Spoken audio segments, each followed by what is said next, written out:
चमेली फुल अहिलेको वसन्त ऋतुको उपहार।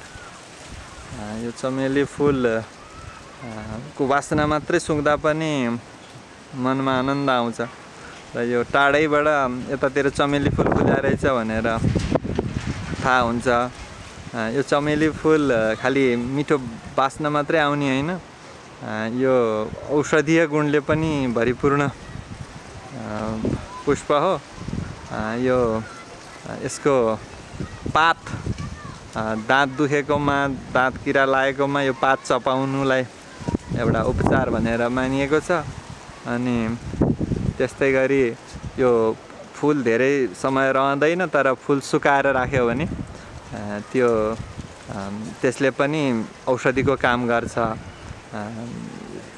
टाउको दुख्ने, यो दाँत दुख्ने इत्यादिमा। तर विशेष गरी पात चाहिँ यत्तिकै चबाउँदा पनि यो दाँत दुखेको अनि दाँतमा किरा लागेकोलाई राम्रो हुँदो रहेछ। यो चमेलीको सुगन्ध यति मिठो भएकोले एउटा यसको नाम नै हृदयगन्धा पनि छ। आफ्नो मनलाई जति प्रसन्न बनाउने। घाम ताप्दै चमेलीको बास्ना सुग्यो भने यो चमेलीको बास्नाले मनका पीर, चिन्ता, दुःखलाई हरण गर्नलाई धेरै सहयोग गर्न सक्छ।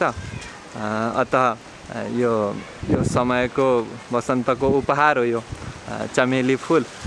यसबाट हामीले धेरै समय यसको बास्ना पाउन सकिँदैन। यो छिट्टै अब धेरै फुलिराख्दैन, धेरै समय फुल्दैन। तर यो समयमा हामीले यो चमेलीको सुगन्धबाट वञ्चित नहौँ। यो मालती फुल पनि भनिन्छ यसैलाई जाति पनि भनिन्छ र यो हाम्रो भाषामा चमेलीको नामले प्रसिद्ध छ। जास्मिन भन्छन् अङ्ग्रेजहरूले। यो फुलको बारेमा अरू विषयमा म फेरि बताउने नै छु।